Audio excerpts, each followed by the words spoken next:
Thank you, Professor Foreman. That was absolutely riveting, I have to say, and I could have listened to it all day. Fascinating history, and have been of the slightly older generation myself.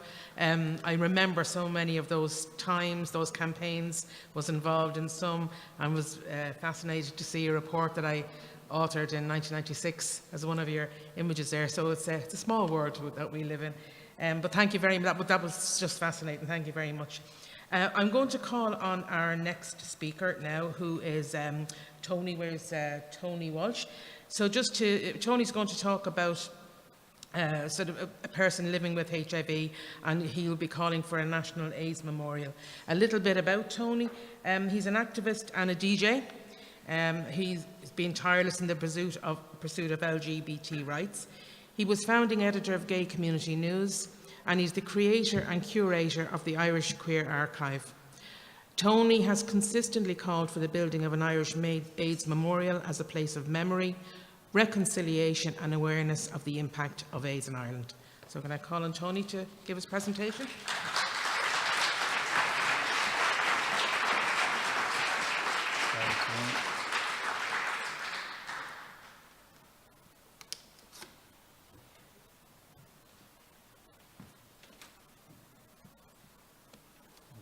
I always get in the way. There you go. Thanks. Good morning, Minister. Thank you very much for your presence. Hi, everyone. I feel like going home. Maeve has just stolen half of my presentation.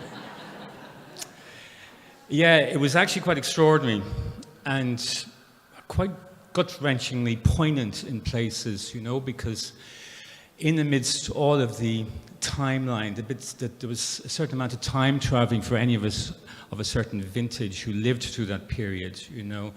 It sort of brings into sharp focus faces, whispering voices, people who are still with us from that period, who we still struggle to remember. You know, we're going to spend a day intellectualizing social inclusion or states of social exclusion, because that's the reality of where we find ourselves with HIV and AIDS, and actually the whole gamut of STI culture in this country. So we're going to spend the day intellectualizing states of exclusion, and we're going to historicize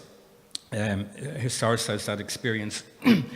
But I really want to bring it back to the lived experience, both pivoted through my own personal experience, but the lived experience of people who, friends and lovers who came through what I call the war, that period from 1985 to 1996.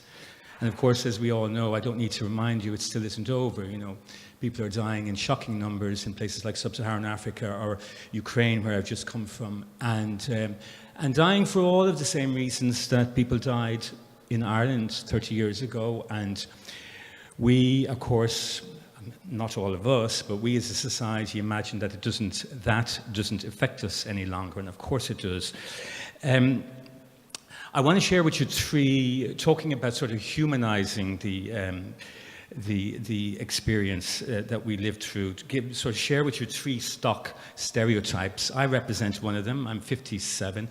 I became HIV 12 years ago, so do the maths at 45. And to tell you the truth, I was utterly ashamed to become HIV positive at 45. So just picture it, you know, somebody who spent a lifetime advocating for harm reduction and responsible behavior around how we negotiate desire and intimacy, and then actually finds I can't even take my own advice and become HIV positive. I just felt like burying my head in my lap. Although, mind you, the day I became positive, I got my results from Dr. Grania Courtney up in Hospital 5 James's. She's a very good friend of mine, and I jumped on the Lewis. And I had this ridiculous urge to scream at the top of my voice to everybody on the Lewis that I was HIV positive. It took a few months later to actually get around to doing that process and sort of sharing the information. In fact, my mother imagines that I was showing off. And she said to me, "Do you really need to tell everybody that you're positive?"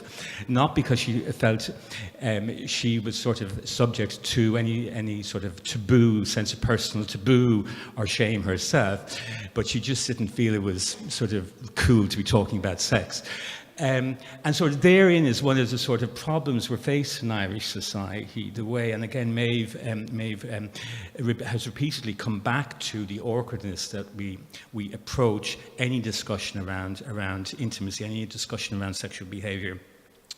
So I'm one of those people, and for 12 years, during all the time I was looking after my mum who suffered from Parkinson's, although she was well aware and she was brought up to speed with my own personal neuroses around being HIV positive, even down to sort of like making sure now this is ridiculous because we're only talking about 10 years ago, even going, I don't think you should be using my toothbrush, until somebody dissuaded me of that sort of neurotic behavior. But that's the sort of levels of heightened empathy and sensitivity those of us who are HIV positive bring to sort of our human encounters and interactions.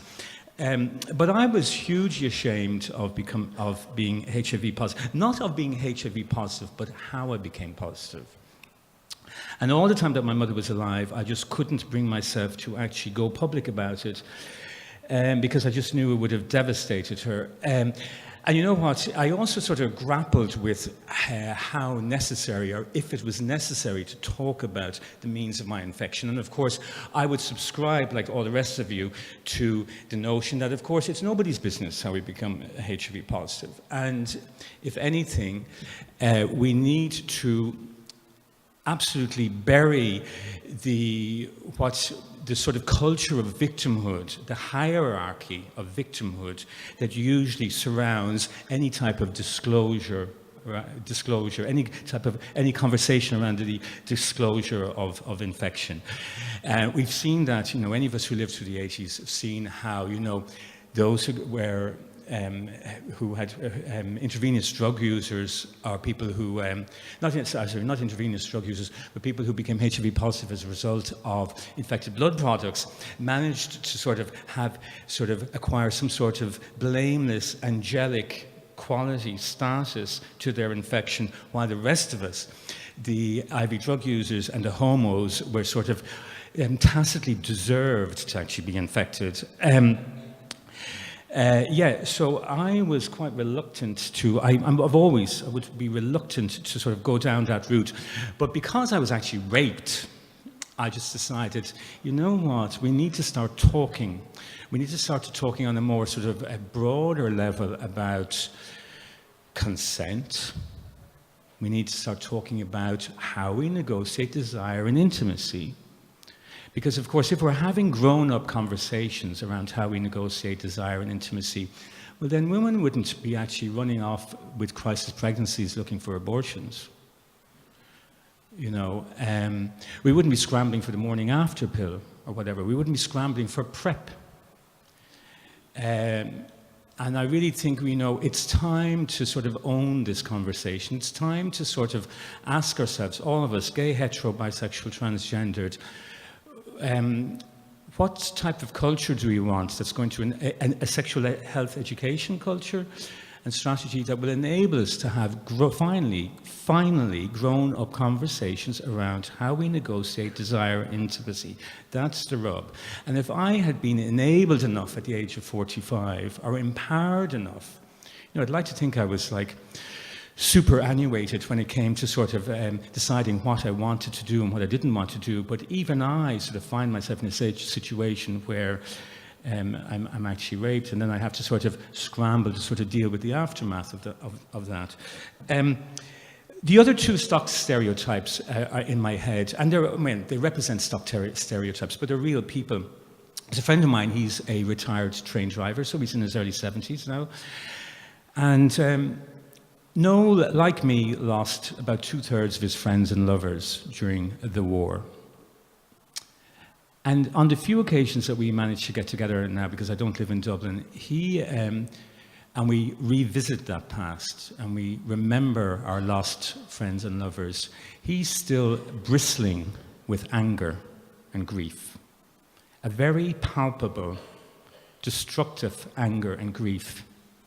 Because he feels rightly that we, society, moved on and never acknowledged that trauma, never acknowledged his hurt, never acknowledged how he was grasping to find some coping mechanisms in the horror that befell us all in that awful period. The relentlessness of funerals, having to deal with the added, as Maeve said, the added taboo and aura of criminality that surrounded homosexuality and any conversation around homosexuality. And that sort of, even though the anti-gay criminal laws only sent half a dozen men to prison in the 1980s, I mean, still half a dozen too many men, but you have to imagine this cloud of criminality that pressed down so comprehensively on Irish society that it actually mitigated against any sort of interaction from mainstream society with the concerns and fears of its sexual minorities, and by extension, anyone who was tainted by HIV and AIDS. So my friend, the train driver, is still finding a way all these years later to make sense of his bewilderment, his fear, his anger. And you know what? I needn't to tell any of you that carrying that baggage with you, that anger, that hurt 30 years later is not a good thing. It's not a healthy thing. It eats you up. So, you know, at some point we have to find a way, and I'm going to come back to it when I talk about the rationale for an AIDS memorial, we have to find a way to allow people like my train driver friend to make sense, to accommodate his grief, to make sense of his loss, and to finally move to some new happy place. And then there's Jerry Forster, who in his later years was looked after by his boyfriend Aidan Bradley, who designed all of the fabulous costumes for the Dice Man. You saw the photograph on Maeve's slide, Tom McGinty. And I have a picture. Jerry was the first person to set up a queer literature course in UCD in the 80s. But I have a picture of Jerry very visibly full-blown AIDS. So time travel with me. We're in the mid-late 80s, you know, and there's shocking levels of fear and hysteria and ignorance in mainstream society, in government. Well, there's non-engagement in government, again, tainted by the aura of criminality around homosexuality. We've got hysteria in the media. We've got the odd from the mid-80s onwards. We've finally got a sort of a stream, a slow, shallow stream of information being produced and rolled out for not just people directly affected by HIV and AIDS, but for the entire worried populace. But imagine Jerry stick thin with PCP, that's pneumocystis pneumonia carini, for anyone who doesn't know what it is. It's a virulent form of pneumonia. KS lesions on his face, and a blanket over him, and it's June, and it's 24 degrees, and he's being still in the world, still managing to live, and he's being wheeled up Grafton Street by his boyfriend, and some of our mutual gay friends are sheepishly moving to the other side of the street to actually not only avoid eye contact, but to avoid any type of sort of physical interaction. That is the culture of terror and ignorance and shameful behavior that existed at the time and would continue for a long time. We really have to be mindful of that, because what we're dealing with now is the legacy of all of that.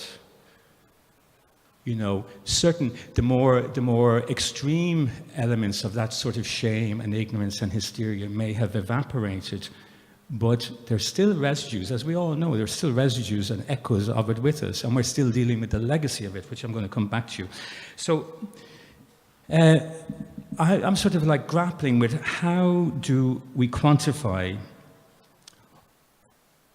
all of the social exclusion, the shame, the fear. How do we quantify all of that, all of that from the last 30 years? How do we make sense of it? How do we delineate and intellectualize the taboo around something that was historically perceived as being so utterly transgressive? And you see, the problem with historicizing society's responses is that we have like loads of figures. We've got empirical evidence as stats and surveys and reports, both from civil society and frontline sexual health educators and government. We have all this sort of stuff, and we have, we've documented, as HIV Ireland have done, we've documented the TV ads, the broadcasting responses, the press information. And by the way, can I just take a moment to salute HIV Ireland for launching the archive, and what an amazing resource this is going to be. And I'm going to again come back to sort of suggesting how we need to really develop this, sing its praises, develop it, and try and find ways to finance it. But we have all of those stats, we have the reports and everything, but really, if we're going to get to the bottom of debunking shame and stigma, we have to look at the lived experience. The lived experience of those three individuals, those stock stereotypes, but real living people that I've just shared with you. We have to mine the lived experiences of people from the time, because they inform the cultural and social mindset of the period. And you see, the problem we have in trying to get to that place is that, can I put this down? Do you just have to stay open? No? Okay. The problem, actually, I'll hold this. You see, the problem we have with sort of mining that cultural mindset is that, well, there's a very obvious reason why we've got a difficulty in mining that cultural mindset and time traveling, learning something from that period, is because, for a start, a whole lot of those people are dead, And sadly, in most cases, their lived experience, the record of how they lived and how they died, and in most cases died horrible, brutal, nasty, shabby deaths, that memory and that experience is gone with them. To our shame as a society, we never, in the moment, at the time, actually found a way and rose to the challenge of actually documenting. Some people made stabs at it, of documenting that experience. So people have died. And then, like my friend, the train driver friend, people are still hurting. People have buried their grief, and they've buried their grief so comprehensively that they can't actually find the emotional language to actually intellectualize and share their experience. And, we're talking about people who are, I find it difficult to go back and look at that period, because there are times when I'm just full of rage at how society let us all down. Not just let down people who were HIV and who had AIDS, but effectively let all of us as a society down, because we didn't step up to the plate, because we weren't generous in our spirit and in our intentions. And the other thing too is that there's an absence of urtext, what people call urtext, like Michael Conagreve's Holding the Man, which has become an urtext of the AIDS experience in Australia, or Larry Kramer from ACT UP in New York, some of the play, The Normal Heart, he's done. There's been an absence of sort of cultural responses in Ireland to the problem. I mean, if we had the time, and I asked you all to put up some hands, and we did a little exercise, went around the room of what have been the major cultural responses in Ireland over the last 30 years to HIV and the AIDS crisis, in terms of memoir, published memoir, theatre, cinema, TV documentary. It's extraordinary. We'd probably come up with less than two hands of material. It's absolutely extraordinary, the cultural response, society's response to the trauma in our midst, society's response to that lived experience. We've made those of us whose business it is to make this happen. Both frontline sexual health educators and historians, cultural historians, have made a stab at it. HIV Ireland is making a stab at it with the archive. But there's an extraordinary paucity of information. And until we actually find ways to mine that well of experience, then we're not going to actually finally debunk ourselves of the shame and stigma that has attached itself to this subject all of these years. And that actually brings me to the proposal for a national AIDS memorial. you know, with something during World AIDS Day last December. The Department of Media Studies, this is a plug as well, by the way, the Department of Media Studies in Maynooth for the last 2 years, have been organizing a World AIDS Day session. And what they're trying to do is, well, they've effectively turned it into an annual event, and what they're trying to do is bring together both academics, frontline sexual health educators, historians, media, because it's the Department of Media Studies, and other people, to first of all look at historicizing HIV and AIDS in Ireland, but then actually jump ahead to having conversations around where we find ourselves today, how we can learn from the past.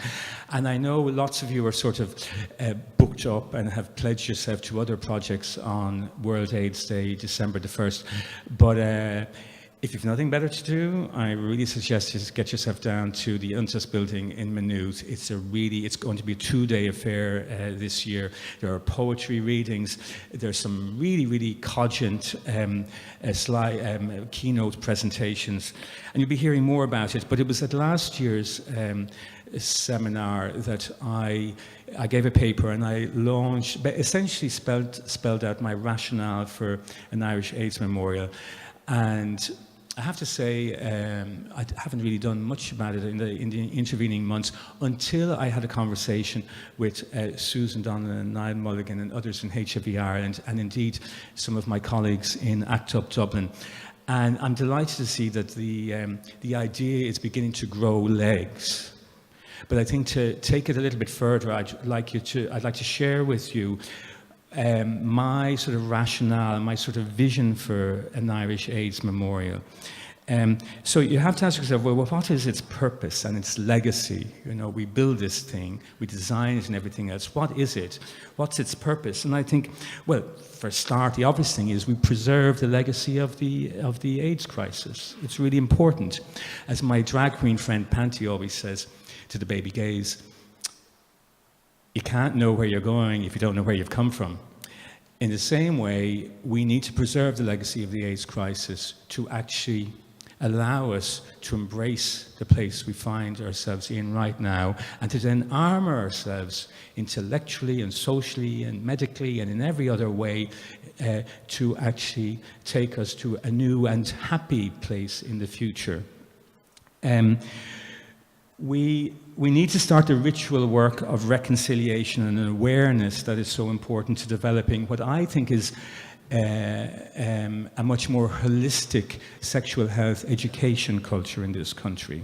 We don't have it. We all know this. We can all agree on it. We don't have a healthy sex ed culture in this country. In fact, the cynics amongst you would say it doesn't exist at all.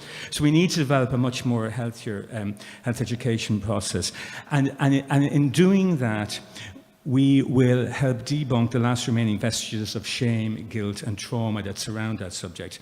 And I've always thought that by building a monument, and I'm talking about a physical totem, you know, we have the AIDS quilt, but this is the first time it's been out since 1991, unless I'm wrong. And of course, it's so in New York, in the States, it's 50 miles long. They've started the process of digitizing it. So it's just simply impossible to actually show it in its entirety, in its physicality. And it's another reason why I think we need a monument. Because what happens is a monument becomes not only a place of memory, it's a place where our stories reverberate. Our stories of how we lived, how we died, and more importantly, how we survived. Those stories echo. And those stories, when they echo, they have consequences. A community is healed, society is transformed by the process. It will be a space where we can discover, amongst many other things, the coping mechanisms and survival strategies of a previous generation. And, you know, I actually think it's really important that, you know, if we talk about debunking culture, we talk about debunking shame and stigma around HIV and AIDS, you know, a national Irish AIDS memorial has a huge role to play in intergenerational dialogue. I always keep coming onto this with my friend Robbie, I'm old enough to be his dad. I keep saying to him, you know, we have a lot to learn from each other. via intergenerational dialogue. And when we have this totem, when we have this physical monument that allows our stories to reverberate, it allows us to actually share the coping mechanisms, the survival strategies, that then we can actually, a newer generation, can take on board and refine and put it to use with how they're dealing with the new crisis that we find ourselves in right now. I could keep actually talking about this, and I'll probably just end up crying or getting really emotional. So I just want to say that I've set up an email address. It's irishaidsmemorial@gmail.com, and you'll be hearing more about it. And I just want to really thank HIV Ireland for so comprehensively taking on board the whole concept of what the AIDS Memorial is, or sort of the woolly concept that I have in my head. And I think the next process is that we need to, any of you who are interested in it, need to sort of have this conversation anew and then sign up to it. Sign up to, I think the next practical step is that we get a group of people, of stakeholders and interested parties together from all over Ireland. And this isn't, by the way, although my main work is with the Irish Queer Archive, I don't see this as specifically an LGBT project. It is an Irish AIDS Memorial. It's for all of those who lived and died from HIV and AIDS in Ireland, but it is also a monument to how we survived and how we are dealing with it right now. And please give it your support. Thank you very much.